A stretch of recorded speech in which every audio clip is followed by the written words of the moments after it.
మామ game changer teaser cut వచ్చి ఇవాటితో 6 days complete చేసుకుంది. అంటే దాదాపు 144 hours అన్నమాట.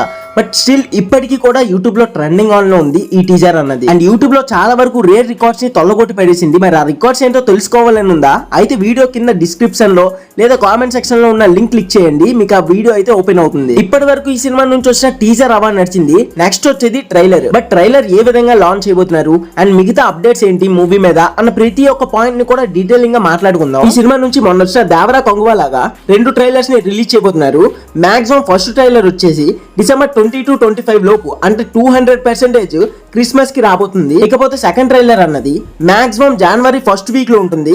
అంటే ప్రీ రిలీజ్ ఈవెంట్ అన్నది మన తెలుగులో ఎప్పుడైతే పెడతారో ఆ రోజు సెకండ్ ట్రైలర్ అన్నది లాంచ్ చేస్తారు. కాకపోతే ఇందులో చిన్న తిరగాస్ ఉంది. అదేంటంటే అనుకునే డేట్ లోపు అంటే క్రిస్మస్ లోపే ట్రైలర్ ని లాంచ్ చేసేసారు అనుకోండి, ఇంకా ఆఫ్టర్ క్రిస్మస్ కి వచ్చేసి థర్డ్ సింగిల్ ని ఈ సినిమా నుంచి రిలీజ్ చేస్తారు. ఈ సినిమాలో మోస్ట్లీ హైప్ ఉన్న సాంగ్ వచ్చేసి థర్డ్ సింగిల్ అని మనందరికీ తెలుసు. అయితే అలాంటి సాంగ్ ని ఈ సినిమా ఫస్ట్ గా అనుకున్న రిలీజ్ డేట్ రోజు రిలీజ్ చేస్తారంటే ఇంకా దానికన్నా సార్థం ఏముంది చెప్పండి. సాంగ్ 2 ట్రైలర్ విషయం పక్కన పెడితే సినిమా నుంచి ఇంకో గ్లిమ్స్ రాబోతుంది. గ్లిమ్స్ అంటే ఏదో పెద్ద గ్లిమ్స్ అనుకోకండి.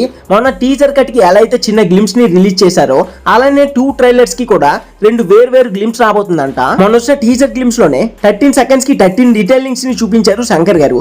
అలాంటిది ఇప్పుడు ట్రైలర్ కట్ కి గ్లిమ్స్ రాబోతుందంటే ఆ అరాచకం ఏ విధంగా ఉంటుందో, రామ్ చరణ్ అన్న ఎలాంటి సునామీ సృష్టిస్తాడో నేను ప్రత్యేకంగా చెప్పవసరం లేదనుకుంటా. సో ఫైనల్ గా నా ఒపీనియన్ బట్టి నేను చెప్పదలుచుకుంటుంది ఒకటే భయ్యా, ఈ 3 years పాటు రామ్ చరణ్ గారి ఫ్యాన్స్ ఎంతైతే ఏడ్చారో అప్డేట్స్ లేవు అని ఈ 2 months లో అంతేలా సంతోషాన్ని షేర్ చేసుకుంటారు. అండ్ ట్రైలర్ కట్ వచ్చాక ఇప్పటి వరకు యూట్యూబ్ లో ఉన్న చాలా వరకు ఆఫ్ రికార్డ్స్ ని ఈజీగా రామ్ చరణ్ గారు తొలగొడతారని నేనైతే ఎక్స్పెక్ట్ చేస్తున్నా. అండ్ ఈగర్లీ సినిమా కోసం వెయిట్ చేస్తున్నా. మరి నాతో పాటు ఎంతమంది వెయిట్ చేస్తున్న కామెంట్ లో తోసేసి వీడియోకి ఒక లైక్ వేసి రామ్ చరణ్ గారి ఫ్యాన్స్ మాత్రం పక్కా ఛానల్ ని సబ్స్క్రైబ్ చేసి సపోర్ట్ చేయండి.